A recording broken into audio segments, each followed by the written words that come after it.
ನಮಸ್ತೆ ಮಿತ್ರರೇ. ಇವತ್ತೊಂದು ಒಳ್ಳೆಯ ನುಡಿಮುತ್ತು. ದೇವರು ದೊಡ್ಡ ಗೆಲುವನ್ನು ಕೊಡುವ ಮೊದಲು ನಮ್ಮನ್ನು ಪ್ರತಿ ಪರಿಸ್ಥಿತಿಯಲ್ಲೂ ಸೋಲುವಂತೆ ಮಾಡ್ತಾನಂತೆ. ಆದ್ದರಿಂದಾಗಿ ಪ್ರತಿ ಸೋಲಿನ ಮುಂದೆ ಬಹಳ ದೊಡ್ಡ ಗೆಲುವಿದೆ ಅಂತ ನಾವು ಯಾವತ್ತೂ ಕಾರ್ಯನಿರತರಾಗಿರಬೇಕು. ಇವತ್ತು ನನ್ನ ಅಡಿಗೆ ಮನೆಯಲ್ಲಿ ನಾನು ಕರಾವಳಿ ಶೈಲಿಯಲ್ಲಿ ಮಾಡುವಂಥ ಶೇವಿಗೆ ಎಲ್ಲ ನಾವು ಇದು ಅಕ್ಕಿಯನ್ನು ಬಳಸದೆ ರವೆಯಿಂದ ಮಾಡುವಂತಹ ಶೇವಿಗೆಯನ್ನು ಮಾಡಿದ್ದೇನೆ. ಇನ್ಸ್ಟೆಂಟ್ ಆಗಿ ಮಾಡುವಂತಹದ್ದು ಬಹಳ ರುಚಿಕರವಾಗಿರ್ತದೆ ಮತ್ತು ಬಹಳ ಸ್ಮೂತ್ ಆಗಿರುವಂತಹ ಈ ಒಂದು ರವೆಯಿಂದ ಮಾಡಿದಂತಹ ಕೂಡಲೇ ಮಾಡುವಂತಹ ಶೇವಿಗೆಯನ್ನು ಅಂದರೆ ಸೇಮೆ ದಡ್ಡೆ ಅಂತ ನಾವು ಕರಾವಳಿಯಲ್ಲಿ ಕರಿತೇವೆ. ಹೇಗೆ ಮಾಡುವುದೆಂದು ನೋಡುವ ಮೊದಲು ಯಾರೆಲ್ಲ ನನ್ನ ಚಾನಲನ್ನು ನೋಡ್ತಿದ್ದೀರಿ, ಯಾರೆಲ್ಲ ಇನ್ನೂ ಸಬ್ಸ್ಕ್ರೈಬ್ ಮಾಡಿಲ್ಲ, ದಯವಿಟ್ಟು ಸಬ್ಸ್ಕ್ರೈಬ್ ಮಾಡಿ ಸಪೋರ್ಟ್ ಮಾಡಿ ಅಂತ ಹೇಳುತ್ತಾ ಬನ್ನಿ ಈ ಒಂದು ರುಚಿಕರವಾದ ಮೃದುವಾದ ರವೆಯ ಶೇವಿಗೆಯನ್ನು ಹೇಗೆ ಮಾಡುವುದು ಎಂದು ನೋಡೋಣ. ಮಿತ್ರರೇ, ಇವತ್ತು ರವವನ್ನು ಬಳಸಿ ನಾವು ಶೇವಿಗೆ ಮಾಡೋಣ. ಅಂದರೆ ಒತ್ತು ಶೇವಿಗೆಯನ್ನು ಹೇಳ್ತೇವೆ. ಇದಕ್ಕೆ ಈ ಲೋಟದಲ್ಲಿ ನಾನು 2 ಲೋಟಗಳಷ್ಟು ರವವನ್ನು ತೆಗೆದುಕೊಂಡಿದ್ದೇನೆ. ಅದಕ್ಕೆ ತಿನ್ನಲಿಕ್ಕೆ ಹಾಲು ಮಾಡ್ತಿದ್ದೇನೆ. ತೆಂಗಿನ ಹಾಲು, ತೆಂಗಿನ ತುರಿ 1 ಬೌಲು, ಒಂದು 3/4 ಬೌಲ್ನಷ್ಟು ಬೆಲ್ಲ ಮತ್ತು ಏಲಕ್ಕಿ, ಇಷ್ಟೇ ವಸ್ತು ಬೇಕು. ಈಗ ಇಲ್ಲಿ ನಾವು ಒಂದು ಗ್ಯಾಸನ್ನು ಒರೆಸಿಕೊಂಡು ಈ ಒಂದು ರವವನ್ನು ಸ್ವಲ್ಪ ಹೊತ್ತು ಫ್ರೈ ಮಾಡ್ಕೊಳ್ಳೋಣ.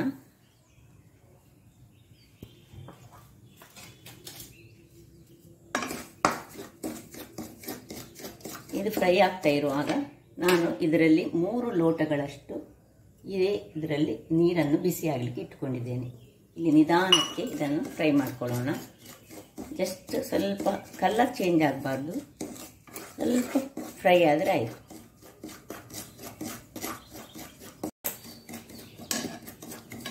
ಇಷ್ಟು ಫ್ರೈ ಆಗುವಾಗ ಸಾಕು ನೋಡಿ, ಇಷ್ಟು ಅದು ಪರಿಮಳ ಬರ್ತದೆ. ಸ್ವಲ್ಪ ಇದಾಗುವಾಗ ಇದನ್ನು ಒಂದು ತೆಗೆದುಕೊಂಡು ತಣ್ಣಗಾಗಲಿಕ್ಕೆ ಬಿಡೋಣ. ಇಲ್ಲಿ ಇದನ್ನೇ ಗ್ಯಾಸ್ನಲ್ಲಿ ಇಟ್ಕೊಳ್ತಿದ್ದೇನೆ. ಈ ಬಿಸಿಯಾಗಲಿಕ್ಕೆ ಇಟ್ಟ ನೀರು 3 ಲೋಟಗಳಷ್ಟು ನೀರು, ನಾನು ಹೇಳಿದ ಹಾಗೆ ನೋಡಿ, ಇದರಲ್ಲಿ 3 ಲೋಟಗಳಷ್ಟು ನೀರನ್ನು ನಾನು, ಯಾಕೆ ಹೇಳಿದರೆ 1:1.5 ಹಾಗೆ ಬೇಕು ನಮಗೆ ನೀರು. ಅದರಿಂದಾಗಿ 3 ಲೋಟಗಳಷ್ಟು ನೀರನ್ನು ನಾನು ಈಗ ಇಲ್ಲಿ ಬಿಸಿ ಆಗಲಿಕ್ಕೆ ಇಡ್ತೇನೆ. ಅದಕ್ಕೆ ಸ್ವಲ್ಪ ಉಪ್ಪನ್ನು ಹಾಕ್ಕೊಳ್ತಿದ್ದೇನೆ. ರುಚಿಗೆ ತಕ್ಕಷ್ಟು ಉಪ್ಪು ಹಾಗೂ 1 ಚಮಚದಷ್ಟು ಎಣ್ಣೆಯನ್ನು ಹಾಕ್ಕೊಳ್ತಿದ್ದೇನೆ. ಈಗ ಕುದೀಲಿ ವೀಕ್ಷಕರೇ. ನೋಡಿ, ಇಲ್ಲಿ ನೀರು ಕುದೀತಾ ಬಂತು. ಈಗ ನೀರು ಕುದಿಯುವಾಗ ಈ ಒಂದು ಫ್ರೈ ಮಾಡಿದಂತಹ ಇದನ್ನು, ಇದಕ್ಕೆ ನೋಡಿ ಎಣ್ಣೆ ಮತ್ತು ನಾವು ಕೇವಲ ಉಪ್ಪನ್ನು ಹಾಕ್ಕೊಂಡದ್ದು, ಇದನ್ನು ಹಾಕೊಳ್ಳೋಣ. ಕೂಡಲೇ ತಿರುಗಿಸ್ಕೊಳ್ಬೇಕು, ಗಂಟಾಗಬಾರ್ದು, ಅದು ವೆರಿ ಇಂಪಾರ್ಟೆಂಟ್.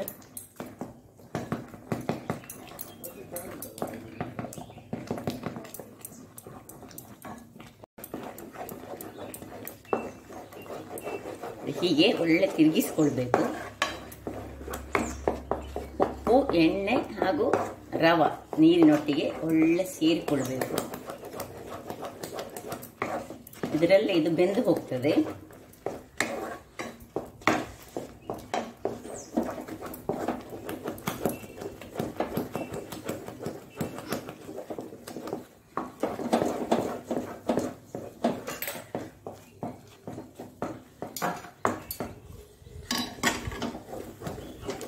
ಇಷ್ಟು ಹದಕ್ಕೆ ಬರುವಾಗ ನಾವು ಇದನ್ನು ಆಫ್ ಮಾಡಿಕೊಂಡು ಸ್ವಲ್ಪ ತಣ್ಣಗಾಗಲಿಕ್ಕೆ ಬಿಡೋಣ.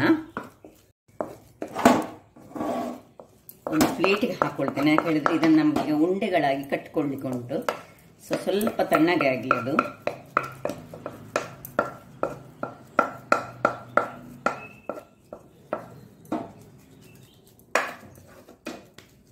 ವೀಕ್ಷಕರೇ, ಇಲ್ಲಿ ನೋಡಿ, ಇದು ತಣ್ಣಗಾಗುವಾಗ, ತುಂಬ ತಣ್ಣಗಾಗೋದು ಬೇಡ, ಸ್ವಲ್ಪ ತಣ್ಣಗಾಗುವಾಗ ಕೈಗೆ ಸ್ವಲ್ಪ ಎಣ್ಣೆಯನ್ನು ಸವರಿಕೊಂಡು ನಾವು ಇದನ್ನು ಚೆನ್ನಾಗಿ ನಾದಿಕೊಳ್ಳೋಣ.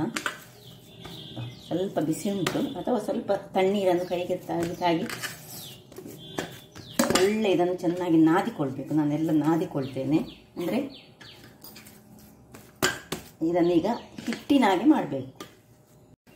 ನೋಡಿ ಇಷ್ಟು ನಾದಿಕೊಂಡೆ, ನಾನು ನಾದಿಕೊಂಡು ಒಂದು ಉಂಡೆಗಳಾಗಿ ಮಾಡಿದೆ. ಈಗ ಒಂದೊಂದು ಉಂಡೆಗಳನ್ನಾಗಿ ಮಾಡಿಕೊಂಡು ಎಷ್ಟೆಷ್ಟು ದೊಡ್ಡದು ನಮಗೆ ನಮ್ಮ ಶೇವಿಗೆ ಮಣೆ ಹೇಗೆ ಉಂಟು ಅದರ ಪ್ರಕಾರ ನಾವು ಹೀಗೆ ಒಂದೊಂದು ಉಂಡೆಗಳಾಗಿ ಮಾಡಿಕೊಂಡು ಎಲ್ಲವನ್ನು ಹೀಗೆ ಉಂಡೆ ಮಾಡಿ, ಇಲ್ಲಿ ನೋಡಿ ನಾನೊಂದು ಸ್ಟೀಮರನ್ನು ಇಟ್ಕೊಂಡಿದ್ದೇನೆ. ಸ್ವಲ್ಪ ಅದು ಬಿಸಿ ಸಾಗಿದೆ.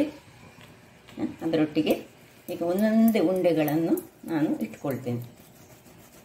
ಹೀಗೆ ಎಷ್ಟು ದೊಡ್ಡದು ಬೇಕು ನಿಮಗೆ ಅಷ್ಟು ದೊಡ್ಡದಾಗಿ ಮಾಡಿಕೊಂಡು ಇಟ್ಕೊಂಡ್ರೆ ಆಯ್ತು. ಇಟ್ಕೊಂಡು ಇದಕ್ಕೊಂದು ಬಾಳೆಯ ಎಲೆಯನ್ನು ಹಾಕೊಳ್ಳೋಣ. ಒಂದು 15 ನಿಮಿಷಗಳ ಕಾಲ ಬೇಯಿಸಿದ್ರೆ ಸಾಕಾಗ್ತದೆ. ನೋಡಿ ಇದು ಹೇಗೆ ಇನ್ಸ್ಟೆಂಟ್ ಆಗಿ ಮಾಡುವಂತಹ ಶೇವಿಗೆ, ಬಹಳ ಸುಲಭ. ನಮಗೆ ಅಕ್ಕಿ ಏನು ನೆನೆ ಹಾಕಬೇಕಂತಿಲ್ಲ. ಈ 2 ಲೋಟ ಸಣ್ಣ ಸಣ್ಣ ಲೋಟಗಳಷ್ಟು ರವವನ್ನು ತೆಗೆದುಕೊಂಡಿದ್ದೇನೆ. ನಂತರ ಅದರಲ್ಲಿ 4 ದೊಡ್ಡ ದೊಡ್ಡ ಇಷ್ಟು ದೊಡ್ಡದ ಉಂಡೆಗಳು ಆಗ್ತದೆ. ಇಷ್ಟು ಇಟ್ಟುಕೊಂಡು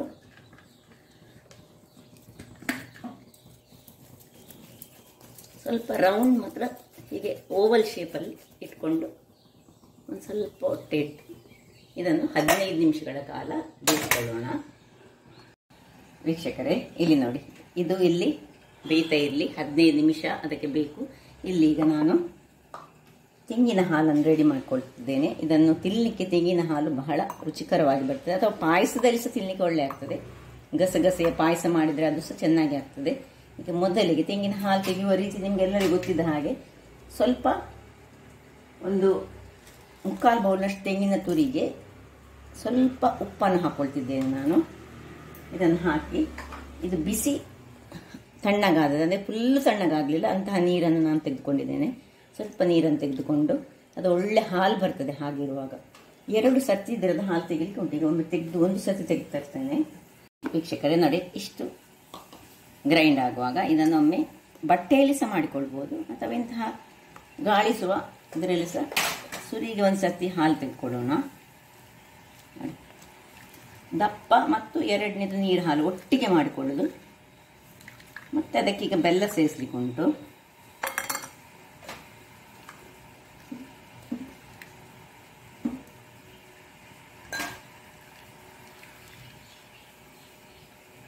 ಪುನಃ ಈ ಒಂದು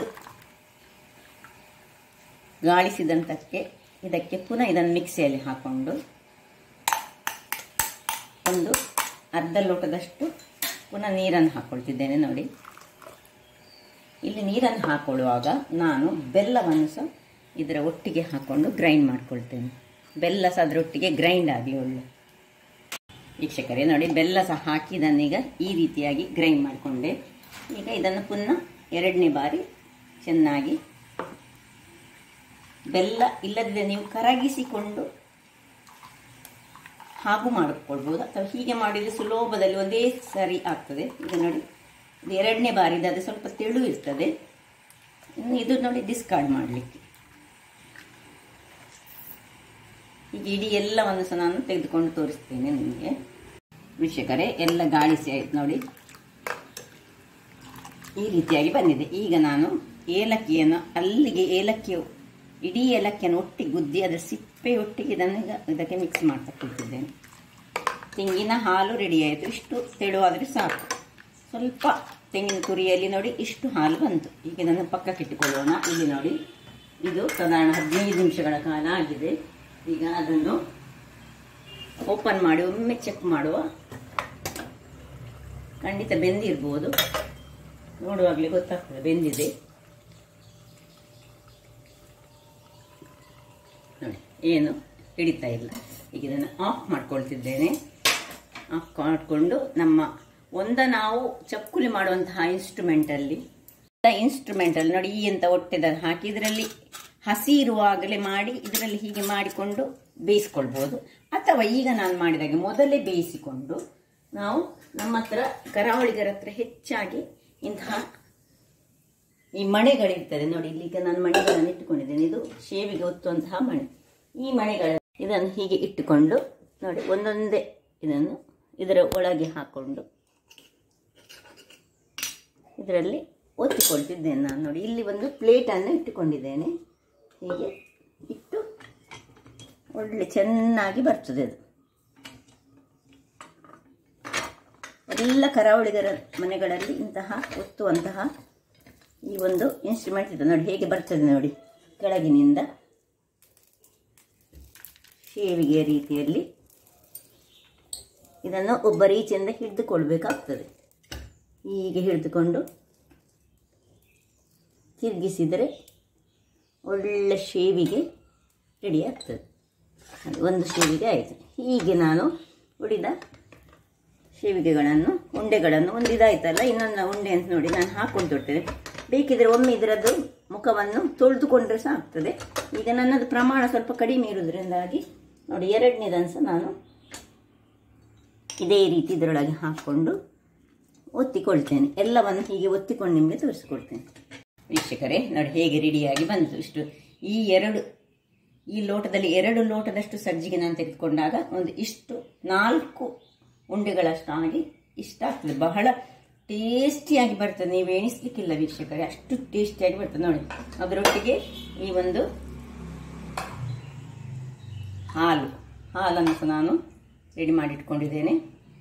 ಸ್ವಲ್ಪ ಹಾಲನ್ನು ಇದರ ಮೇಲೆ ಹೀಗೆ ಹಾಕಿ ತಿಂದರೆ ಅದರದ್ದು ಗಮ್ಮತ್ತೇ ಬೇರೆ, ಅಷ್ಟು ಚೆನ್ನಾಗಿ ಬರ್ತದೆ. ಹಾಲು ಮುಳುಗ್ಕೊಳ್ಬೇಕು, ಅದಕ್ಕೆ ನೋಡಿ ಹೀಗೆ ಹಾಕಬೇಕು, ಹಾಲು ಅದರಲ್ಲಿ ತುಂಬಿಕೊಳ್ಬೇಕು. ಹಾಗಾದರೆ ನೋಡಿದ್ರಲ್ಲ ವೀಕ್ಷಕರೇ, ಒಂದು ಸುಲಭ ವಿಧಾನದಿಂದ ಒಂದು ರುಚಿಕರವಾದ ಕೂಡಲೇ ಮಾಡುವಂತಹ ಶೇವಿಗೆಯನ್ನು ನಾನು ಮಾಡಿ ತೋರಿಸ್ತೇನೆ.